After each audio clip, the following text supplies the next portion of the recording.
Hey, everybody. This is Rob from Beck Did It Better.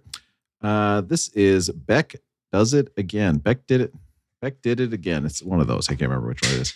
But we are not able to get together record this week. And unfortunately, we heard about the passing of D'Angelo. So we are going to replay our 38th episode, which is us talking about his album Voodoo.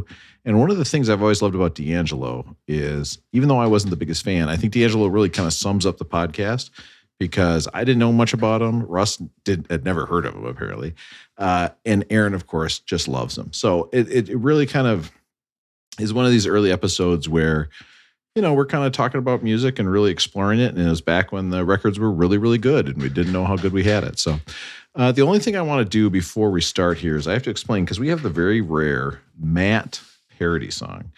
And Matt is singing a song about Jenny's pie. Now, I should tell you, I had edited out the segment that I had talked about Jenny's pie making class.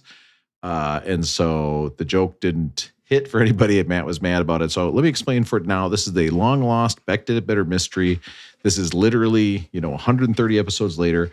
But Jenny had a pie making class where she was making, during COVID, she was taking a class and they just had to come up with their own recipe for pie. And it had to be a theme. And so Jenny's theme, now I should say, it was also a cookies making class. Her cookies were crazy good. Like, she made a theme of French bistro, and it was like espresso and chocolate chip. Oh, it was so good. It was crazy. The pies, I think she kind of ran out of gas. When you really like hit something hard, you take it easy. She was doing going out to the movies. So she made a popcorn-based pie that was full of hot tamales and Mike and Ike's or something. I should ask her actually what it was in the pie, but it was a crazy pie. Well, we had talked about that. And back then I actually edited a lot of stuff out because I thought anybody cared.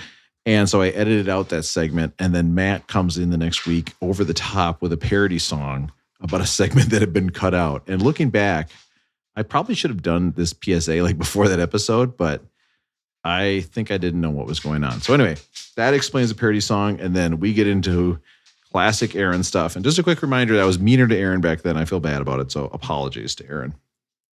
In the future or in the present, if you're listening right now. That's why they call it the present. Okay. Because my favorite present was when Randall McDaniel, who was classically, of course, not a quarterback. That's Randall Cunningham, threw me the ball. And that's why for me, the present is the past. And that was a good bit. That was worth it. And you might be thinking to yourself, Rob, are you going to redo this because it's kind of a bomb? Just you talking to yourself. You thought it'd actually go good, but you're realizing that it's not going well. You just called it Voodoo D'Angelo when really it's D'Angelo with the album Voodoo, which was number 38th on our list. And the answer is no. And you might say, Rob, why are you not re-recording this? Is it because you're doing this at the last possible second Monday night and you don't have time to do it? No, that's not it at all. So thanks for listening, everybody. We will see you next week with Bob Dylan. But this is D'Angelo Voodoo with Beck Does It Again. Beck did it again. Beck does it again. I think that's what it is. In 2020, four friends decided to listen to every one of the greatest 500 albums as decided by Rolling Stone magazine. This resulted in a text chain that celebrated the music, excoriated the order, and led us to making this podcast. We are far from experts, and we promise to do almost no research. All opinions are our own, unless you disagree. Please sit back and enjoy. Beck did it better. Listen up, guys. I've got my crank up radio here. I've been cranking this thing all day long. So it is charged up. Let's get started. I thought we weren't going to talk about cranking. I know. That's right. We are going to set. So I've got some goals for the podcast. We'll talk about it after this intro. Just let me crank it a little bit more. All right, here we go. So off to a great start. We're good. We're good to go here. Here we go. Oh, I love this song. Ooh, get cookies. Sounds like a jam. We want pie, not from a stove, not from the sky. Watch us all fly to NY for a slice of Jenny's pie. Oh, you got to go to NY. Strawberries plucked off the vine, cherries, apples, ripe with time. Bring them all to NY to be part of Jenny's pie. Is this D'Angelo? This is too basic. I want more. Junior mints, candy corn, Swedish fish, Snickers bars. Throw it all into Jenny's pies. Sour Patch Kids, Jujubes, Mike and Ike's, Sugar Babies, bag of Skittles, hot tamales, all part of Jenny's pies. Nice. Hell is this all about? How can this be? Makes me shout. A pie with candy, I'd rather die. Bring me a real fucking pie.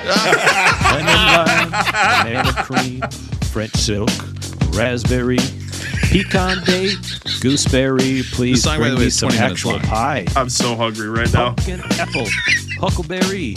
I'll even take a little ice cream. Please don't mess with greatness, please. Just bring me some real pie. Fall in line for a slice of actual pie.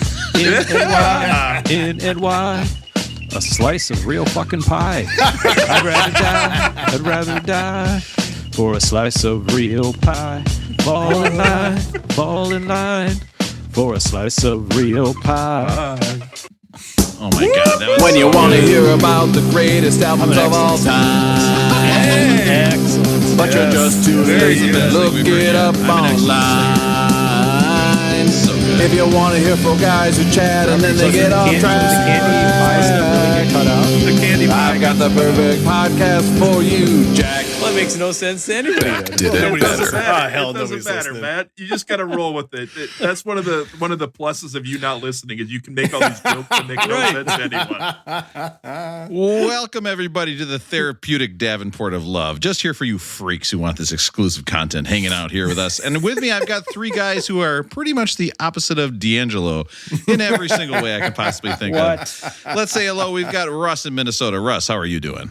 I hope our listeners are enjoying this podcast in stereo from the left and to the right, the back, the middle, and the front. Pump it up in the club, a little bit of rub-a-dub. I know you love us because we're funky. We just want to show you some love. I'm assuming those are lyrics from this album, which I understood none of for the whole time. So great. I'm going to assume that's a great job. Matt in Minneapolis, how are you doing, Matt? Doing excellent. I thought I'd get in on this lyric game here. Oh, I love it. Drugs and thugs, women wine, 3 or 4 at a time. Watch them all stand in line to listen to Beck Did It Better. Yeah! Oh, yeah! Happy to be here, Rob. And Thanks I for got having Aaron me. out Good in to be here. California. Aaron, how are you doing? I don't like when Don't- Matt brings all this energy at the beginning of the podcast. It makes me uncomfortable. Makes me tired. I'm tired. Don't make me do it, guys, because if we're gonna do lyrics from the album, you know I'm gonna, Oh, no. I want to go. You know I'm gonna want to go straight to "Lia Lia, Set Your P on Fire." So there's already our bleep joke of the week. I can't. Well, there we go. We just talked about sorry. this 5 minutes ago. Keep Okay, this listen. pod clean. We talked about this. We had a state of the Rob's podcast embarrassed. address. And a state of the podcast address is always a time where I take the guys and I just give them a little spank. And I'm like, listen, this is when you've talked over me. This is when you haven't laughed at my jokes. This is how we're going to fix the podcast. So I'm just going to tell everybody right now, I'm going to try to talk more slowly and we're going to embrace the pregnant pause. Yeah, I don't like that at all. And we are going to try to be less dirty. So here we go. We are not off to a great start on that, but we are going to do it from here on out. I'm going to rub off the whiteboard. We have gone 0 minutes without a dirty joke. All right. So I don't like when my pauses cause pregnancy. I don't like pregnant pauses. I don't like that at all. yeah, normally pauses cause people to not get pregnant, but it's so okay. So I'm going to rub off the whiteboard Wait, how one more does that time, work? and now from now on, now I'm serious about this. Here we go. All right. So let's get right into it. Today we are talking. Oh, I didn't even say what album we're talking about today. We are talking about D'Angelo's Voodoo, and it is number 20. But anyway, we got a voicemail. Let's go to the Beck line.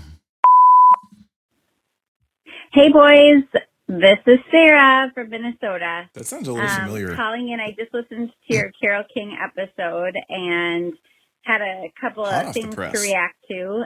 She sounds I nervous. was so glad to hear more Matt. Yes, please, Matt. Well, it seems like a He plant. has been pretty quiet the last 2 episodes, so I loved hearing more I would say from only him. about the But last cut- 35 or so. but Hey, cut. Matt's friends calling in to say Oh, I'm boy, excited to that's hear more something Matt. different entirely, Shocker. I'm sure. Butt cuts, absolutely, totally remember butt cuts. Thank Fully you, supported Sarah. them at the time. See, butt cut. It is a real thing, guys. I told you that's a real phrase. People know it. My wife yelled at me. She goes, "You know all of these people from Richfield that had butt cuts, and we called them butt." I'm like, I don't know. I don't. Is your wife Okay. listening to the podcast or not? Yes, she is. Oh. It's not good. That Sarah, you wonder why I've been quiet the last few episodes? Is because all of a sudden my wife's listening, so I've got to clean it up. Dang it. My favorite thing is how Matt's wife would initially proclaim she wanted nothing to do to listening to the 4 random white dudes talking about their lives. Yeah. And now she's one of our dedicated listeners. And yet Matt doesn't even know that we've cut out major sections of previous podcasts in his intro song. The dang parody song means nothing now. Dang. It turns out she doesn't like 4 white guys, but when it's just 3.5 because Matt barely says anything, she loves that. She thinks that's great. All right, let's keep going with the voicemail here. Totally remember butt cut. Thank you, Sarah. Fully supported them at the time. Mhm. Going back to college That's weird. for just a day, I'd go for a week, without a doubt. Huh? Did we talk about never that? hearing the song Wrecking Ball before? Huh? What? I've had numerous I comments was to this, Rosie. completely baffled by that. Anyways, It's fucked. Tuesdays are my best days because I get to see a new episode from you guys popping see up it? Are we on doing my video? feed. Mhm. Thanks for all the laughs and Jim Horn for life. All right, thank you for Horn. calling. for life. Jim Horse is back with more Jim Another Horn. Jim I Horn can tell reference. you, the listeners are way back from where we're recording, guys, because she's talking about stuff I cannot remember talking about in the least. With between butt cuts and then Wrecking Ball and Jim Horn, multi instrumentalist, of course, very famous. So positivity. We're the new positive podcast. You know what time it is. It's time to make fun of Aaron. Oh, yeah. Don't worry, he likes it. I don't own a microwave. Still, I can't believe it. Still, the idea that you don't own a microwave. Every time I open my microwave, I think to myself, what does Aaron do in this situation? What's worse, the fact that he doesn't own a microwave, or that he never heard Wrecking Ball? What's more baffling? to you? Wrecking Ball by Wrecking far. Ball. Right. Gotta be. Microwave. I mean, I don't understand how I never heard that one. Have you listened to Wrecking Ball since then? Have you checked it out? I've not. I'll be honest. I've not. No, because listen, we're going to talk about this in Rolling Going. I've been very focused on this run of albums. How do we make fun of Aaron for not knowing Wrecking Ball when literally I've never heard of D'Angelo and he's got the 29th greatest album of all time? So I don't think we can make fun of Aaron for not knowing Wrecking Ball. Aaron is buying parts to his record player to help him listen to D'Angelo, and at the same time, he has not listened to Wrecking Ball. It's true. It's very strange. I'm guilty. Let's get into making fun of Aaron, by the way. This is what Aaron said. I just have one 5-second clip, and I a want to little bring one. this up. This isn't so much making fun of Aaron. I just want to peer more into this. We do actually hang our wet laundry from the ceiling, but that's not that interesting. Let's keep going. Now, you cannot hear that in last week's show because we both talked over him and then ignored him after he said that. But Aaron, I got to hear. What the fuck are you doing hanging laundry up? Like, are you Loris Ingalls Wilder? What is your deal? We do have a Flores, Ingalls. Yeah, it's Wilders? plural. This is a Possessive. very Look it cool up. Dumb shit. I heard it on thing. Sesame Street. I think we've had this thing in 2 different places we've lived now, and it's never fallen out of the ceiling. Is this thing a dryer? Because if this thing is a dryer that you're talking about, you do not need to hang them up. I've been. You have to vent out. Sometimes you got to go through the ceiling to vent it. But He's got like the It's got to 500 go over pound. the joists, and I'm trying to hang. He's this got like damn a dryer from the 500 ceiling. pound drying machine hanging from the ceiling in his basement. He's like, we got to hang this dryer up. It's just like you can see like the beams just Have a bending little every sag time it over here. runs. Just down there with some chains, and there's an anvil on the bottom. I'm going to start this dryer, and then we immediately have to run out of the room because it starts swinging like a son of a bitch in here. I don't know how people use these things, but I guess it's- hang up your clothes is what I've heard. It's swinging around like a helicopter, and Aaron's like ducking his head and running for upstairs. Yeah. So Oh my nothing God, this about the thing's acting like a truth wrecking ball. is any better than the story you're telling, but we do own, and we've used it in 2 different places, a very cool apparatus that is a sort of pulley lever kind of system that has a piece of rope that is connected to the clothes hanger situation, and then that is bolted into the ceiling because we've always lived in small places, and so you lower it down, hang the clothes over it, and then you hoist it up to the top, and then you hook it around the little cleat that's in the wall to hang it up. Because we got a lot of clothes that don't need drying, like all your cycling clothes, your exercise clothes. These don't need to be dried. Your sweaters, these need to be hang dry, and we don't have an outdoor clothesline, so we hang them up inside the house. You also I'll send you wash guys a your picture. clothes with like a stone or some sort of grate where you guys like sit outside and rub them against some stone or not? Yeah. No, I mean, we this, don't. this Yeah, sweater we don't does do that. not soap need to be, against it? it does not need to be cleaned in a real washing machine hanging from my ceiling. So I'm just gonna go outside and scrub it against this rock for 2 hours. No, there's no hand washing for the most part. I gotta say, Aaron's story doesn't add up at all. So his point is that he has a small house. Okay, we've established that Aaron has a small house. So he then fills it up with his clothes that are drying. How does that make any sense? Because Like you we're can just supposed to walk say, on- "Oh, you have a small place, so you hang up your clothes inside." They're not on the floor. Side note, if we had a dog, What? the dog would not be eating these underwear because they'd be hanging from the Okay. ceiling. So it's a perfect solution, Rob. I'll send you one. So do you own a dryer? Yes, we own a dryer. Yeah, but some Well, this stuff is shouldn't fucked. be dried. This whole thing's fucked. Then this whole conversation is messed up. I don't get it. Some clothes are just better to not go in the dryer. They last longer. They, your stuff doesn't shrink up too short. Like in your, waffle cut long sleeves. Like those things shrink up too short, and all of a sudden you get midriff shirts if you throw them in the dryer too many times. You guys understand? I think That's why you got to go champion reverse weaves. Rosie. Yeah. Well, I'm still working. I'm building up my collection. Hey Rob, I think we already have our make fun of Aaron material for I next was week. gonna come back to it. Well, here, what? Maybe can I chime in because I think I know what you've got. Okay, first of all, you chiming in about anybody doing the wash is totally fucked. I just want to point that out right away. But yes, I will allow you to speak. No. Russ and I are the only normal wash guys on this whole I podcast. do the laundry. I just don't fold the laundry. I'm the one who has to put it. I get the laundry done. And we're Pregnant embracing pause. the pregnant pause. Pregnant pause. you guys don't even want to know what just happened over here during that. I was waiting for the pregnant joke. pause. but, yeah. Don't wait for the joke. And don't talk about how I spilled some Diet Coke on my shirt here and how that shows up on the Zoom. I don't need to hear Visual that either, joke. okay? Visual joke. 9 months from now, I'm going to have a major announcement for you guys. Well, Well, it's like 10 months because 40 weeks is closer to 10 months than 9 months. It's kind of the. That's true. You know. They'll let you know. Luckily, I did my pregnant pause 4 weeks ago. It's 9 months from now. Nice. Also appropriate for this album. I can't believe I spilled Diet Coke on the shirt. Well, better hang it from the ceiling. I mean, that doesn't make any sense. I'm going to send you guys a picture, and then you're going to be jealous. You're going to want one of these apparatus. They save a lot of space. Please do. Aaron, I can't imagine what a clothing line looks like. I mean, what are you talking about? Like, Aaron, I got to ask you, like, when I've came out and visited you and your wife a few times over the last, 5-10 years or whatever. I've probably been out there 2-3 times or whatever. Yeah. When I show up, do you guys like hide all this stuff? Because you're like, oh, Russell's going to lose his shit if he sees like all our clothes hanging from the ceiling. Do you hide this deviant behavior that you guys have out there? Well, no, I mean, this might be funny too. I mean, the clothes hang in our bedroom, and I guess we didn't invite you into our bedroom when you came out to visit. So maybe we made a some mistake. friends you are. Maybe we should have. That was Maybe lame. we should have really taken our friendship to the next level. Guess what, Russell? You come visit me in New York, the first place we're going to go is my bedroom. Okay. And I'm going to show you that I'm a better friend than Aaron, for sure. I promise I will not show your wife the pregnant pause.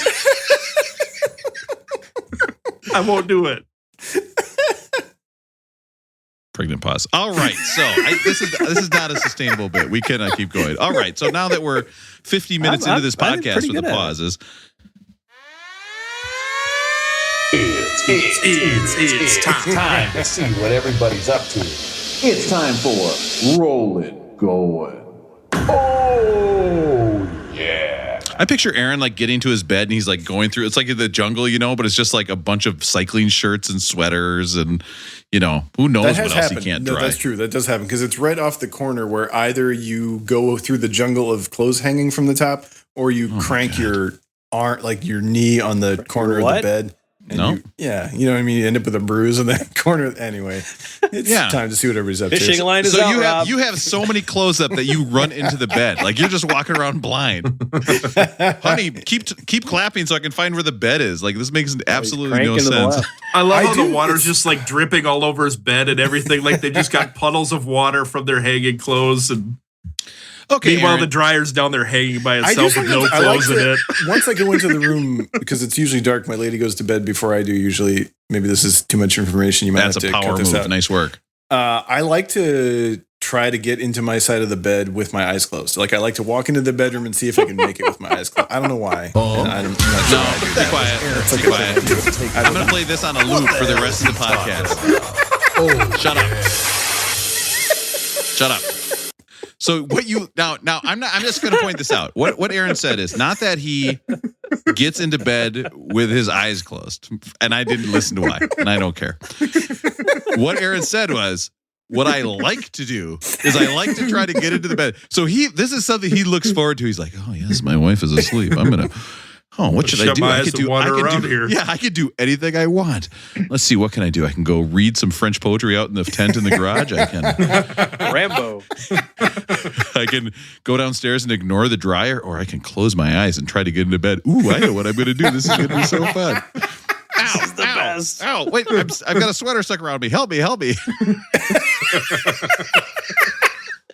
It's a fascinating life that I lead. I can't lie about that. Hey, Back to the Future Volume 2. Make fun of Aaron. It really is. We could just shut this podcast down and do next week. So we can do it right after this. This is no problem whatsoever. Rolling going, Rob. How's it going with you? Why don't we start with you? All right, let's start with me. I do have a good one today because I felt very much like Russell at the post office this week. I had a number of experiences where I was like, this is what Russell feels like at the post office. Completely incompetent. I got into the elevator in my building, and all of a sudden, as the doors were closing, this extremely attractive woman got on. Okay, even with half a mask, I could still tell she was very attractive. And she got on, or no, she was on first, and then I got on the elevator. And she looked at me. She was on first. She was on first. What do you mean by that? Well, you wait to get on. And then now the new thing is you kind of have to make sure people motion you on, because getting on an elevator when people don't want you on the elevator is poor form. Mm-hmm. So she's on the elevator. I hop on. She goes, what floor are you going to? I said 7. She said, okay. She pushes 9. She pushes 7. She pushes 9. Very, very nice. Great. Except for I don't live on 7. I live on 14, and I forgot that. Okay, the building I work on the 7th floor. So then she pushed 7, and I was with the dog, and I was like, she was on 9, so I was like, well, I can't just tell her like, no, actually it's 14. You know what I mean? So I literally got off the elevator at 7 with the dog. I got off. Yeah, and then there's all these other people on the floor, like putting away the recycling or doing stuff in their apartment. So I had to get off, look around, and do the big like, oh no, and then push up and go back up to 14. I feel like a fucking idiot. Did you at least wait for her to go back up? You got off and wandered around, right? I got off because I was like, what if I push up and then get back on the same elevator that she's there, so the door just closes and then it immediately opens up and I get back on and I go, yes, good to see you. What if she did the same thing, Rob, and she screwed up and she was only supposed to be on floor 5 and she accidentally said 9 and you said 7 and it was just like, it was meant to be. So then the elevator coming down is the one I'm getting into, get up, and we're both like, oh. 8 minutes later, a few more false floors, a pregnant pause later. It was a grand old time, huh? Maybe she is doing a podcast right now where she's like, listen, this really attractive guy got in the elevator. I got totally flustered. I went to the wrong floor. No, Rob. A killer mustache. No, I don't mean about to, that mustache all day. Yeah, I don't mean to burn it, Rob. It didn't happen. I was scared for my life. I didn't know what to do. I asked him what floor. He told me 7, then immediately looked very confused and didn't know what to do. So then this week I ran out of deodorant. Okay. And actually, to be honest, I ran out of deodorant about 2 months ago. And I have been using my wife's deodorant. Now, I don't think there's anything wrong with using your wife's deodorant. I think that is fair game. I never ever tell her. I would never tell her. She'll be pissed if she ever listens to this podcast. So I'm set for the rest of my life. Not worried about that. And so I go down to the Dwayne Reed, which is in my building, right? And I go to get the deodorant. They now have the deodorant behind glass that you have to unlock and get the deodorant. So I have to go like razor blades where you have to have a lock to get them out, or what? Out of deodorant? I don't know. I don't know if they're so expensive, but I have to go ask somebody to unlock the deodorant, and then I have to say to them, yes, I would like the, musk. The extra sweaty man. Yeah, I would like the musk bear smell shark man, like Superman deodorant. Because I'm telling you, one of my favorite days of all time, and I've said this all the time, is growing up. I love it when I run out of deodorant and I get to go pick a new type of deodorant. It's one of the highlights of my week. Well, not week. I don't buy deodorant that often, but whenever I buy deodorant, I love shopping because there's all these different fun kinds of deodorant, and you can pick all these different things. Yeah, I love it. I think it's great. I love all the new like super masculine flavors. Is that the right term? Like the flavors of I deodorant? hope it's not a flavor. Maybe a scent. Well, anything's a flavor if you try hard enough. Rob, are you a science teacher? You don't know like the five senses? Listen, I don't have time for teaching that stuff. Okay, I'm much too busy at school listening to these albums. But it's so embarrassing because now I basically am not going to buy deodorant. And in fact, I went to another Dwayne Reed in Manhattan. It was also under glass, so I just walked out. I mean, What else is under glass? I don't know. Pipes, I think right? laundry detergent is. Cigarettes, Like- So Sudafed. just stuff that gets stolen. What would be right? the I mean, most embarrassing thing you would have to ever go buy and ask for them to open the glass to buy? Like, is it condoms? What would be the thing where you'd be terrified I would love to be go buying ask the condoms. lady Condoms, I'd at be like, that yeah, Dwayne give me Reed to the open the glass to massive open it for 24 what? pack, right? Oh my God, I would love to buy condoms. And I'd be like, what? Give me your smallest, most normal sized condoms that you have. Like, that's what I want. Condoms are so big. I get condoms sometimes. When I used to get condoms. Oh, they Rob, are we weren't going to so do this. big. Rob, we weren't going to do this. I was always like, they're so big. And then there's that little tip on the end. I remember in health class, they'd always be like, oh, make sure you squeeze that tip when you put it the on. reservoir, Otherwise. And I was like, how much do you think is coming out? Like, do you think there's so much coming out that if I don't squeeze that tip, this whole thing's going to fly off like a balloon, like a Back to water 0 rocket? minutes.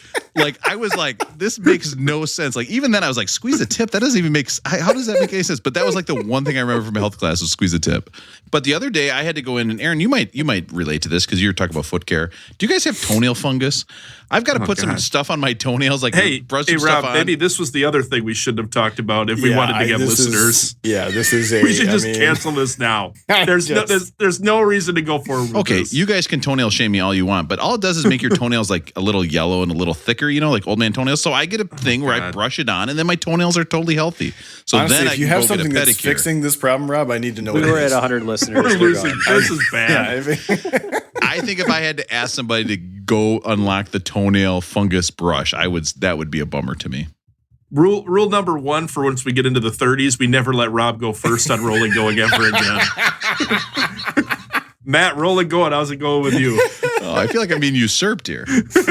Usurped, great word. Were you done, Rob? I didn't want to interrupt. Is that a constellation usurped? Just kidding. I was going to ask if you guys like to buy anything, but I think Russ's question was actually much better. So let's just move on. I was going to introduce a new segment this week. Oh, shit. Called Just Effing Quit It Already. Oh, just effing quit it. Right, okay. Just effing quit it. My question is this. I've had a couple of experiences this week where I just wanted to quit what I was doing and just move on with life. But like the thing, I don't know if it's from my parents or what it's from, that's like, nope, you got to see things through. So one of them, and I don't want to keep coming back to this, so I'm going to go. It's probably over his wife listening to the podcast. I just want to quit this marriage already. I can't listen. I can't handle her listening to this Is it anymore. squeezing the end of the condom? Oh no! Wait. No, so I was doing. Matt, keep going. I was doing a Peloton ride, and it was 90s country, and I'm like, oh, this will be a good little 15-minute. I just needed a quick 15-minute ride. I'm like, this will be good. I like 90s country is about the only country I like. Yeah. And then literally a minute and a half in, the instructor was just painful, and I just wanted to be like, oh no, I'm out. But like the whole counter thing, and like, is this going to mess up like my counts, all that? Stats, So I was like, I just gutted it out for 15 minutes and just, I will never take a class with that person again. And then Can't you just turn it on mute? Or take off your headphones? Probably, yeah. That would have been a good, Russell, you're so smart. So smart. You like that? You like that, huh? Yeah, that's very nice. I should have probably done that. $200,000 of school loans later, and here I am. Talking to us on Friday night. I don't like the way this looks and sounds. Turn it off. Yeah. Sounds good. And then the other one was I was reading a book, and I got it from my mother-in-law for Christmas. And about 30 pages in, I was like, this just is not for me. Yeah. But like, I don't know if I've ever not finished a book or consciously not finished a book. But in all reality, if you don't like a book, you should just ditch it, right? And you're holding it up right now. now, and the book title is "Why Divorce is a Good Thing." Please divorce your wife. And You're not, that Rob, seems like you're a not weird book supposed for to her to bring give that you. up. I don't like that. Yeah. I hear you So on the books, is there man. anything you guys, now that you're, adults, at least by age, I don't know about how you act or anything like that, but come on. is there anything that it's okay to just quit and move on? Well, Or is there every exercise regime I ever take up, I tend to quit it, and I just feel like that's been okay for me. Yeah. But am I irrational in my thinking? Like if a book's not good, just get rid of it and chuck it and things like that. Am I holding on to? I think you're onto something, Matt. I think I used to read a lot, and I've read a little less the last few years, but whenever I would get into a book, I would always say I have to finish it. And normally if I would get a quarter of the way into a book and I wasn't enjoying it, nothing would ever change by the end of it that made me enjoy it. And Aaron's going to hate me for this, but one of the books that really was like this for me was Moby Dick. I remember reading that book and thinking, oh, this is one of these classics. I'm supposed to love it. And about, 100 pages in, I was like, I'm not into this at all. I don't get it. This does nothing for me. But I said, I have to finish it. And I finished it and I was like, man, I would have really rather had those like 400 pages back in my life. Oh, really? When he staves in the Pequot and everything, he's not doing it. Spoiler alert for Moby Dick. I don't hate you for that. I was just the part where he was determining where to stay. Oh, shit. But I'm with you, Matt. I wish I would have given up on more books in my life because usually if something feels like it's not happening, it never shifts and flips on the second half. But then this whole conquest we're on, of listening to the 500 albums, I've found numerous times where it's like, God damn it, just end this album already, and it goes on and on and on. But we've set a goal for this one, so I think I can't quite fully embrace it yet until we get done with this conquest. But I don't know. I always think that applies or whatever it is. I always think that applies to people dating out of high school. There you go. And every time I say this very erudite, like very smart thing to somebody, I'm having a conversation with somebody I don't know. 100% of the time they go, well, I married my high school sweetheart. I'm like, shit, dang it, this is not that. That didn't work. Even when I taught high school, I would tell the kids, whoever you're dating right now, break up with them, go to college. If you still like each other, when you come back, you can still date each other like in the summer. Don't worry about it. But I think there's something that people say like, oh no, you got to stick with stuff. I don't think anybody is happy dating their high school person into college. It's a huge bummer. You get to college and all of a sudden there's all these people who are attractive and they don't know that super dumb thing you did in 8th grade. It's like heaven. I assume that's why I didn't date a ton in college, is that I had a girlfriend from high school. But well, there goes about 10% of our listeners that are females and have Duluth accents that probably married their high school boyfriends, right? Duluth accents. Oh, hey there. Oh, hey, guys. I got a fresh new set of bars. Meet my husband / prom date. This is Richard.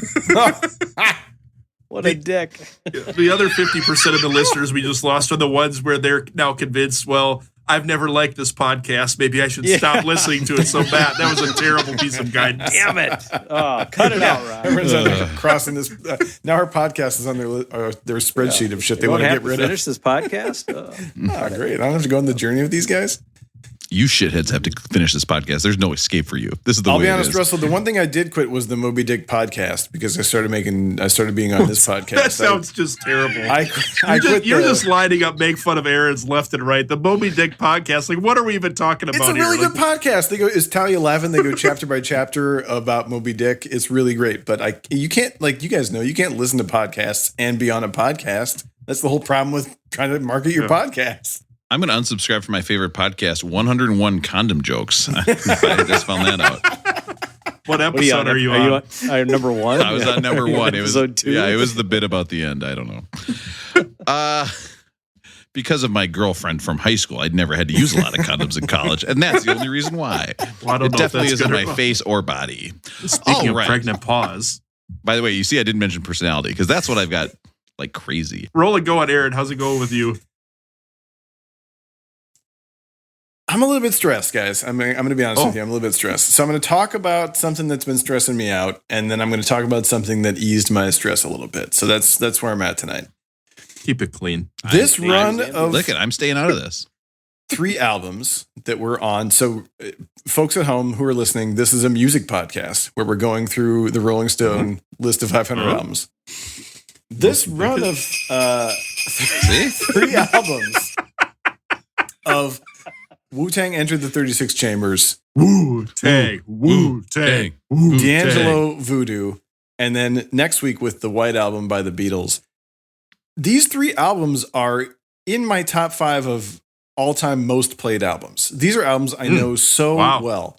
And I feel a lot of pressure on myself to try to say something useful and intelligent about this art that has been so important to me in my life. Good luck to you. Yeah, you got to let that go. And I can't do it. And then with this one in particular, not only is D'Angelo one of my musical heroes and this album one of my favorites, but as I've read more about the album, learned more about the album, Questlove, Amir Thompson was such an important part of making this album. He was my absolute, you guys know, he was my absolute 100% pandemic internet best friend and hero. He was doing DJ sets every night from 1st of April, maybe even earlier, all the way up through the summer. I watched him every night when I wasn't talking to you guys. I learned so much about music from him, and he's such an integral part of this album that then to understand the encyclopedia of music that these guys were pulling from, I can't listen to enough music to try to understand this album, and I can't listen to this album enough to try to say something about this album, and it's got me stressing. So, I can't do... Yep, you got it, Russell. You know. No, are we Russell, supposed to listen perfect. to these albums? This is perfect. Is that part of this podcast? So the thing I want to know what you stress. What did you eat to get rid of the stress today, Aaron? S'mores. How many grilled chickens? You had a grilled chicken sandwich with a side of shirt that fell on from his s'mores. How many salads? How many salads did you have today? I did have salad for lunch, and actually I had salad for lunch with veggie chicken patty, which is super delicious. I love those. But guys they don't, interrupted him like then you're 7 times. Hungry after an hour. It just doesn't work. But for dinner tonight, for dessert, we had s'mores, and there were these beautiful mini s'mores that my lady ordered from a person who she went to grad school with. So these are s'mores built on like... be quiet for a second. I'm telling you right now, you are getting ripped off by mini s'mores. I will sell you half a graham cracker, a tiny piece of chocolate, and a mini marshmallow. You do not need to order that from somebody. I will literally show you where to buy that stuff at the store. You could easily fit 3 marshmarshmallows and a couple chocolates into those bad boys. I don't know anybody who has a s'more and is like, you know what I wish this was? Mini. I wish this was way, way smaller. But yeah, but with like a little, 3.75-year-old kid, he's like warming up the mini marshmallows over the candle. It's beautiful. It's perfect. But what I need to know, that's almost child abuse in my book. What I need to know, because I don't want to do the thing where I talk for my entire Rolling Going and I'm not inclusive of you all. Where you're trying to start conversations here. Yeah. That's what I'm doing. I need to know what your marshmallow style is, because I typically am a very patient, light golden toast marshmallow guy, but I need to know what your marshmallow styles are. As an uncle, I'm the guy who shoves that marshmallow right into the fire and lets it flame up as big as possible. Then watch my nieces and nephews go crazy over the flaming marshmallow, and then you kind of hold it up, let it flame up for a little bit, and then you blow that sucker out. I stick it right in the fire. Show. You know, I like it. That's what my wife does too, and I think that's real psychopathic stuff. I think the show. I like that. That should be my nickname. The show. Oh, it's just so gross to watch. Just you destroy this perfectly good ball of sugar and just totally burn the outside. It's disgusting. It's like taking a new sports car and just hitting it a couple times with a brick on the outside. Matt, what's your style? And then I'll get back to me. Don't forget about me. You have to start out by getting the top done first. So you don't stick the marshmallow all the way down. You get it just so that the stick is sticking out you have to get that first. If you don't get the top first, you get the sides first, it melts, and then you try to get the top, it falls off. So you got to get the top first. That's the key. Oh, shit. Matt, what are you doing in there? That was Matt Smart. Why is it so my God. Oh, no, what's going on? Matt Smart comment of the week. Ooh, that's some smart That shit. literally is the smartest thing I've ever heard anybody say. You're totally right. Okay. You cannot. You got to get the top first. And then from there, And you then find a acute spot or obtuse angle. that you can rest your stick on, right? gotta be You acute. find something, because if you're holding it over there, you're going to start shaking. You're going to get all over the place. You've got to have constant source of heat at the exact same spot at all time, and then you rotate to get it almost perfectly. I would say a little bit more than golden, a little bit darker golden is how I get just before it starts blistering a little bit. But though you get all the sides and the top, and then you're good to go. You know what I used to do when I was younger is I used to put it in, and then I would cook the outside. And this might surprise you guys. I would then eat the outside and then cook the next layer, and then eat the outside, like cook the next layer, just right off the thing. It was looking back, it's probably not the greatest. My parents should have probably stepped in at some point. What were you going to say, Russell? I got nothing. Move on. I don't know. I would guess that I think Aaron's kid style of marshmallows was severe disappointment because he's cooking a small marshmallow over a candle. Yeah. Like one of those real tiny ones on a toothpick. He smells like cinnamon apricot. At some point, he's going to have a real s'more from like some real parents, and it's going to blow his fucking mind when he gets like a real marshmallow and it's big, and he's not doing it on his kitchen table over like a candle, and they're trying to avoid setting the 300 shirts he's got hanging up on fire. Like, it's going to be so good for him. Instead of like hiding adult magazines from his old man back in like 10 years from now, he's going to be a teenager like hiding s'mores underneath his bed and stuff like that. Mountain Dew and s'mores. Aaron's going to walk in and be like, whose regular sized marshmallows are these under this bed? Who showed you how to cook these marshmallows? You did, Dad. You showed me how. Pretty sure you could cook them in the microwave pretty quick too, can't you? Oh, yeah. He's going to go buck wild. He's going to have a microwave like underneath his bed. Matt's smart comment. That's a second smart comment of the week. That's some smart shit. Aaron walks in and is like, what are these ultraviolet rays going on in here? I can tell. I've got my measuring stick for these ultraviolet rays. He has a sensor, a microwave sensor. I know you're using a little microwave in here. So that's it. That's me this week. A lot of stressing about this podcast. This room is for two things. It's for sleeping and it's for hanging up all your laundry. There should be no microwaves going on in here. Didn't Uncle Buck in the movie Uncle Buck, didn't he dry his laundry by putting it in the microwave? Oh, yeah. You don't have a zipper, right? Like, you get a zipper, you're screwed. Who are you? I'm your Uncle Buck. Do we have an Uncle Buck? Aaron, were you going to cap that off? That was a good one, Aaron. I got to give you props for that. Thank you. I was going to say that was my week. I was stressing about trying to say something interesting about this album, and then I was relieving that stress by eating s'mores. Let me help you with your stress. Nobody gives a shit what you say, Rosie, about these albums. I know. Nobody cares. They just want to hear you laugh. They want to hear Rob call them dumb shits. They want me to be quiet, and they want to hear Russell with all of his wisdom that he comes up from the backside, and then some of his dating stories too. And I've gotten some emails about condom advice, so I don't know. I think that's... I delete them though. You guys don't go look that for tip it. Off, Rob. Oh, Russ, I don't like it when you say it. That is, you know what? I'm sorry I said that actually, because now that you said that, I do realize how gross that is. Okay, so we're gonna move on. Russell, rolling, going. How's it going with you? Well, I've got to ask for dating advice. If the people want dating advice, I got to ask for dating advice, right? So I better go to the corner and get some Get him in the corner. God damn, Rob, it's been you a and your long sound time. bites. Come on. Get to the corner. It's time. You haven't been in the corner for a while. It's true. It has been a I'm while going- since we've been in the corner. Going back to the corner. I like it. All right, who wants to spank Russell first? Oh, wait, I forgot what the corner's all about even. Man, I can't believe you have a paddle like that. Put that away. Like, I don't know why you have that for. Yeah, but he's going to use that holes book. in it, so you get a look.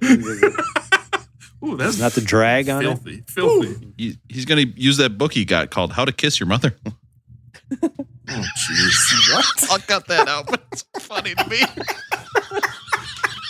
What's going on? I don't even know what's happening. The book is called How to Kiss Your Mother-in-Law, and that's what he got. Okay, keep going. I'm sorry, Russell. From my mother-in-law? Yeah. Subtle hint. Wink, wink, nudge, nudge. Well, there goes my rolling going from a year from now after this pregnant pause occurs. No, we can't reference that anymore because it's getting cut out. We can't do it. Oh, you know it's not getting cut out. That's staying in. You know it's staying in. Rob never tells us if we're allowed to talk about when we're taping this or if we're supposed to be talking about 2 or 3 weeks in the future when we release it. So we're taping this 2 days before Valentine's Day, I believe. And so I don't have any specific Valentine's Day plans, but I was wondering, as a single guy, if you start to meet someone and you hang out with them a little bit, when do you acknowledge Valentine's Day? Do you have to go on so many dates? Do you have to have like a 3-day buffer around Valentine's Day where you try to not hang out with each other because you worried there's too much pressure? What's the Valentine's Day advice for the single guy in the world? First date on Valentine's Day, Russell. Straight up power move. Just do it. You're just all the biscuits in the basket at one time. First date, you're right out there, everything. Like they bring over champagne, the whole thing. You're like, well, yes, this is a very good. I do the whole explanation about how I got the condoms behind the glass case at Target. And my buddy Rob showed me how to pitch off the tip of them or not. Oh, I see in the receipt you also got toenail fungus paint. And it's like, oh, no. And a book on how to kiss your mother-in-law. At least he's got Moby Dick on audiobook or whatever it is, right? She gets in the car. You're listening to Call Me Ishmael. These doors are locked. I can't get out. She crawls in the back seat and she's got to climb over the stack of Herbie Mann albums. It's a complete disaster. Thanks for going on a date with me on Valentine's Day. What? Valentine's Day is not till tomorrow. Oh, God, let me out of this car. I mean, I would say in regular times, like the world is so weird now, I don't even know what you can do on a date. But in regular times, that seems like the perfect excuse to go to a dive bar, right? You're like, it's Valentine's Day. I don't want to be out there with the amateurs at, the two-for couples special night at the, silly restaurant. Like, let's go get a shot and a beer and plate of nachos and let's hang out at the dive bar. I feel like listen to some D'Angelo on the jukebox. Exactly. That's how you know Aaron is a good-looking guy, when that's the advice he gives. Wait, what? All right, Aaron, best place you ever went for Valentine's Day? I got a good one, but what's the best place you've ever gone? Most memorable. Man. I think we did a Valentine's Day date at Ordinaire, which is a great wine bar here in Oakland. And there was a guy named Chris Kroner who used to do pop-ups there. And Kroner does the best burgers in America, but then he would do these crazy pop-ups with.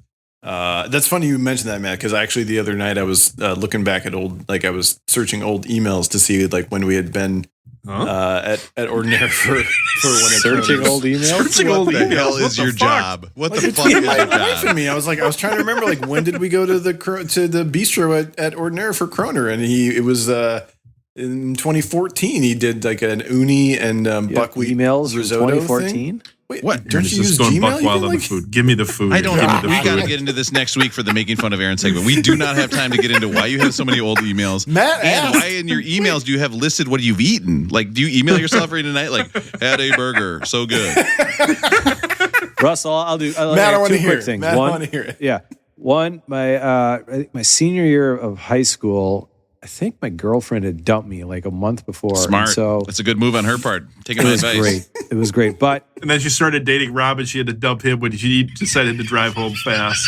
ended up figuring out that White Castle takes reservations. Oh no, this sounds on Valentine's terrible. Day. I love this is the dumbest thing I've ever heard. Me and I'm trying to remember who it went with, but I think it was with another couple and like a friend kind of thing. But we went to White Castle on Valentine's Day. Oh. They had waitresses. They put tablecloths on they had candlelit dinners at White Castle. It was the greatest thing in the world. How many sliders did you order, Matt? I'm going to fire off like 24 text messages, invites for this tonight. I'm going to make a phone call real quick. But you had to make reservations. You had to call. I think it was someplace. There's like a central spot in Minneapolis. You had to call. There used to be one on Lake Street. I don't know if it's still there. But I used to go to that we one went to the after one work, in Bloomington up. Did you walk 98th and Lindell? Did you walk in and did they immediately say, "Hey, Matt, regular table," and you're like, "Oh no, don't act like I come here every weekend." No, we're moving up tonight. Sorry, Jerry, we're taking 2 crave cases tonight. Thank you very much. Oh, the crave case. Yeah. Leave the onions on. Hold the cheese. Matt, you know what's sadder than going to a White Castle with a reservation? Nothing. Is going there with a date and then not having a reservation and getting denied at a White Castle. That would be. They're like standing out in line like it's midnight on like a Friday night in downtown. Russell, I would say, and then my advice is this: if it's anywhere inside of like 3 or 4 months, if you haven't been dating them for like a while, like if they haven't met your parents yet, or like your brother or something like that, if they haven't met family, then you just make up some excuse like, oh, for the last 23 years I've been spending Valentine's Day with my grandma, and then just completely really feel terrible. That's getting too close to home right now. Sorry, Grandma. I really enjoy spending every Valentine's Day with you. Yeah. Russell's grandma is like, Jesus Christ, I want to go to White Castle. Get this guy out of here. Those candy flavored pies you make for me every Valentine's Day are fantastic, Grandma. Don't stop downloading this podcast. We need your downloads. Russell, I heard that song about the pies. Valentine's Day is canceled. Bring somebody else to White Castle. But I think Valentine's Day, New Year's, and Halloween are just I've never had fun on them, and they never end up taking. They never meet expectations, and you're always trying to have like this great time, and it never lives up to them, and so just avoid it at all costs. That's my take. So there you go, Russell. There you go, Russell. Put on a smile. Head forward with that advice. Yeah. Avoid communication with people for like 10 weeks around that time frame. I'm down with that. I can handle that. I think if they have seen you naked in the light of day, then you can go on a Valentine's date with them. Otherwise, you can't do it. What if they've seen me naked at White Castle? They're still talking to you. Put a ring on it. Yeah, you got it. Holy shit, that's such a good bit. Guys, I'm not going to lie right now. This might be the best episode we've ever done. I think the condom stuff to the White Castle stuff and some other stuff I did, so funny. It's so good. And So 2 out of later, the 3 let's things start there talking were about stuff you voodoo. did. What do you guys getting your old ladies for Valentine's Day? Old ladies. I need some advice. Please help. Rob's going to order it like 2 weeks late. Rob, you I got needed to this order book this I a can long send time you. ago. I was going to get her some deodorant. I'm lost now. I'm screwed. The manly musk flavor, as you would call it. Oh, no. If I unlock the case, maybe that's what I should do is unlock the case and get one female scent and one male scent. And I'll be like, oh, yeah, this is for my stinky wife. Yes, that's a great idea. Do you think she'd want to make out with her mother-in-law? If I send this book, would that be a good? What's going on? This is bringing up all sorts of weird feelings for me. Russell still doesn't get right the back book. I'm at going to ya. write this book for you, Russell. I'm going to show you this book joke. So what are you guys getting for Valentine's Day? Anything? Any good ideas? Nothing. So yeah, Jenny's on a cut right now. So if I get her chocolate, she's going to rip my head off. I'm totally lost. I don't know what to do.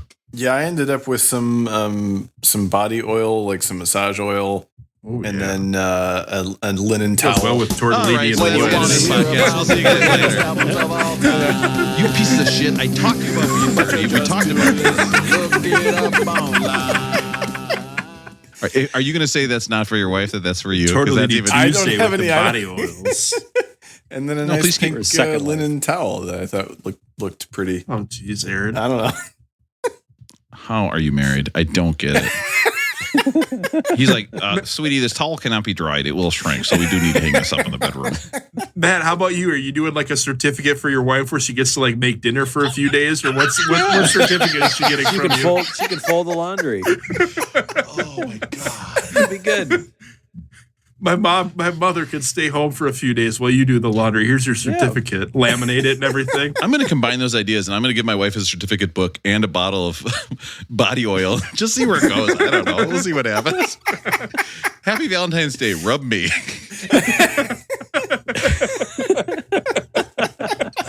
You're going to get like a little box of those little candy Valentines with just a bunch of inappropriate statements, aren't you, Rob? Yeah, no, and I'm going to bring it all together because it's going to smell like White Castle. So, Oh, yeah. all right. Real oniony. Well, Russ, great advice. That's it. Time's up. As always. Get out of the corner. These are the 3 people I go to for advice. This is what I got. This is my That's your life. first mistake. Guys, I just Google it, and White Castle turns into Love Castle on the 20th. But they're not. Wait, when's Valentine's You Day? can reserve it. You can on Sunday. You can reserve a parking spot this year, not a table, but a parking spot, and they will serve you out at your parking spot this year. So it's still on if you want to make a That's reservation. such good news. Well, for all the girls that have been swiping on me today, reservations made. Russell's doing that classic movie thing where he's reserved 2 parking spots. He's got 2 different cars and he's got to go back and forth and change shirts each time. All right, guys, let's get Speaking into of a guy who something. had a lot of dates. Huh? I'm doing Rob's thing where we segue. Speaking of a Pregnant guy pause. who dated a lot of ladies. Did he? Caused a lot of pregnant pauses, I'm guessing, There we too. go. I mean, I'm how telling could you, he if not? D'Angelo did not date a lot of ladies, he really must have screwed up big time because I want to date him after listening to this album. Let's give a little bit of history on this album. D'Angelo is originally from Virginia, went up to the Apollo in New York City, won a couple weeks in a row of whatever contest they had. He literally just dropped out of school and moved to New York City after that. And in 1995, he released the album Brown Sugar that had, sorry about this, it had his only Billboard Top 10 hit. Is that true? Is that fact true? This is the only Billboard Top 10? I think on the pop charts, yeah. I think Untitled from Voodoo went to number 2 on the R&B, but yeah. This is a very 90s R&B song to me. Doesn't this sound like you're knocking the boots or it's like... Yes. And I mean, I wouldn't be a guy who lives in Oakland if I didn't mention that a lot of Brown Sugar was recorded in Sacramento at Raphael Sadiq's studio, Raphael Sadiq of Oakland, California. You can edit that out, Rob. But no, now I have to edit you saying that out. This is a whole complicated thing. All right. So basically, D'Angelo came out, and people were kind of big on him because he was fusing soul and R&B, and this was a time where he really this album was so big. This Brown Sugar, it opened the door for Maxwell and Erykah Badu, and even the aforementioned Lauryn Hill on this podcast. Now, after that album came out, he kind of went through a rough time where he said basically he had total writer's block. He just couldn't write a song. He felt like you can't write a song without going out and living his life. So instead, according to Wikipedia, he spent most of his time lifting weights and getting stoned. Yes. And I was like, what a life. Yeah, that sounds awesome. That sounds like the perfect life. Like, why release another album? I totally get it. I think that's everyone's goal in life to get to that point, right? So, Yeah. and then he said in the 2000s or late 90s, he really hated where R&B was going. He felt it was really derivative of just basically R&B from a couple years earlier. And he really wanted to bring back soul and funk. And he was talking about Prince. He was talking about Parliament. He was talking about the Ohio Players. And so he went into New York City and recorded this album at Electric Lady Studios, which we have already talked about with Patti Smith. It's the same exact place where that was recorded. This is a studio I found out that was bought by Jimi Hendrix a year before he passed away. And Jimi Hendrix recorded there, and there's a lot of other great albums that have been recorded there. And so he really felt like this was a connection to music from the past, which is what a big part of this album is about, is connecting it to kind of black music and soul music, and then fusing it with this kind of groovy R&B. This album came out of 4 years of sessions. And basically, they said that, from what I've seen with interviews, they said the first couple of years were easy, and then the last year they were really stressed because they're like, we got to put out something. And we're going to find out as we go through the songs. I'm going to tell you the singles he released off this album did not do well initially, and they actually pushed back the release date of this album because they were really worried that it was going to be a bomb.